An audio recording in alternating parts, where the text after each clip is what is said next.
Don't cry. Must think, but carefully. Hold back the fear. My name is Abigail. Abbie. I am 25 years old, and I live with my boyfriend, Terence Wilmot, in a flat on Westcott Road. I work at J & Joiner's, designing office interiors. How long had I lain here? An hour? A day? It was January, I knew that.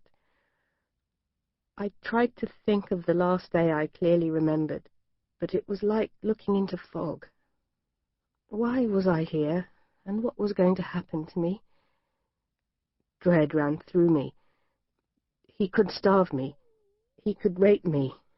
He could torture me. He could kill me. Don't cry, Abbie. Mustn't cry. Footsteps. Soft. The sound of someone breathing heavily as if he was climbing towards me. There was a click, and even from beneath the hood I could tell he had switched on a torch.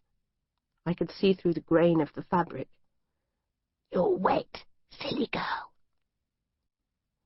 He pulled the hood up slightly and, quite gently, pulled out the cloth. For a few seconds all I could do was pant with the relief of it, pulling the air into my lungs. I heard myself say, "Thank you." My voice sounded light and feeble. "Water." He undid the restraints on my arms and chest. He lifted me into a sitting position. A new kind of pain pulsed inside my skull. I sat passively and let him put my arms behind my back and tie my wrists together, roughly so the wire cut into my flesh. "Open your mouth," he said in his muffled whisper. He slid a straw between my lips. "Drink." The water was tepid and left a stale taste in my mouth.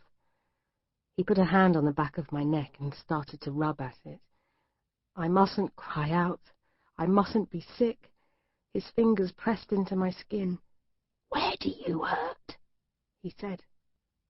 "Nowhere." My voice was a whisper. "Nowhere? You wouldn't lie to me?" Anger filled my head like a glorious roaring wind, stronger even than the fear. "You piece of shit!" I shouted in a mad, high-pitched voice. "Let me go, and then I'm going to kill you, you'll see!" The cloth was rammed back into my mouth. "You're going to kill me? Good, I like that."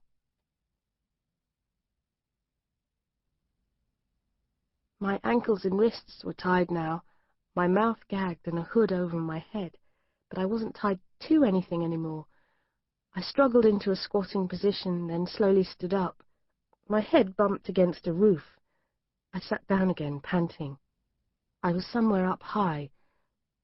When he came into the room, he was underneath me. The footsteps and his voice came from below. He climbed to get at me.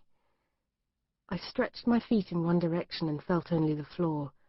I swiveled painfully around, my back scraping along the roughness beneath me. I stretched my feet. Floor. I humped forward slowly, feet feeling. Space. Nothing underneath. My breath juddered in my chest with panic. I kept wriggling backwards until I was pressed up against a wall.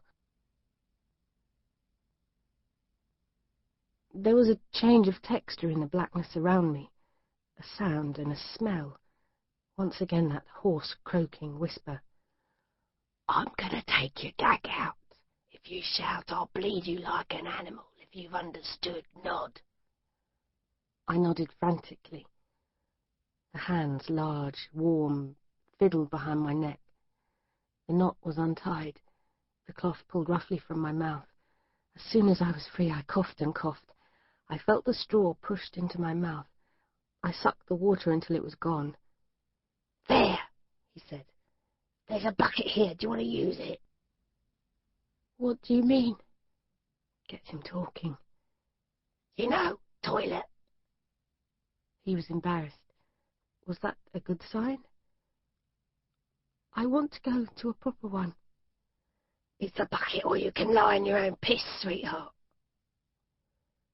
"All right." "I'll put you by the bucket. You can feel it with your feet. You try anything funny, I'll cut you, all right?" was the sound of him going down some steps, and then I felt his arms under my armpits. Hard, strong hands. I was pressed against him. An animal's smell, sweat. One arm under my thighs.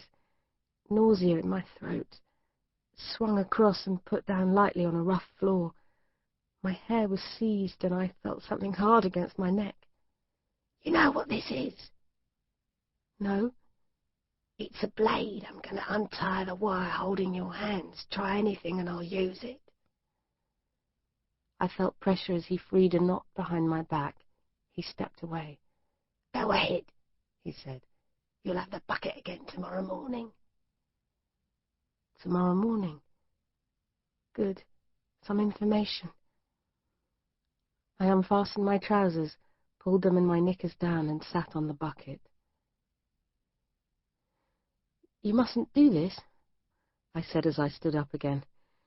You won't get away with it. Drive me somewhere. Turn me loose. If you let me go, we can just go back to our lives. Otherwise you'll be caught. That's what they all say. All? The knots being refastened, lifted up high, set down like a dead animal on a high shelf. Open your mouth. The rag was pushed in, cloth tied hard around my face. I heard footsteps, then felt a new pressure around my neck. Tight. I was pulled back. I could feel the wall. Listen, the voice said. This is a wire around your neck. It goes through a loop behind you and fastens on a bolt in the wall. Understand? Nod your head. I nodded. You're on a platform. Understand? I nodded. If you move, you'll slip off the ledge, the wire will throttle you, and you'll die. Understand? I nodded. Good. And there was silence. Just silence. And my heart pounding. I breathed. In and out. In and out. The noose was digging into my neck. I sat up straight as fear rushed in, filling my body. I was clammy with fear, itchy and sticky and sour. I had fallen asleep. How could that be? How could I sleep when I was trussed up like a chicken waiting for its neck to be snapped? I had this dream. My voice sounded hoarse and feeble. I slept and I had this dream. Did you have a dream? Do you dream? I'd rehearsed this.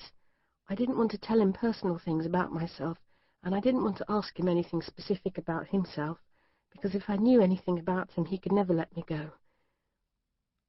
Sometimes. Finish your water and you can use the bucket. Did you dream last night? I resisted the sudden urge to grab hold of him and wail and howl and plead.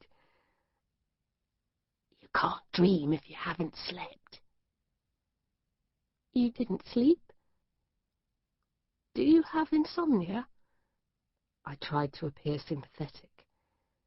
That's crap, he said. You work and then you sleep when you need to, day or night. That's all. I shuffled forward until I found the drop.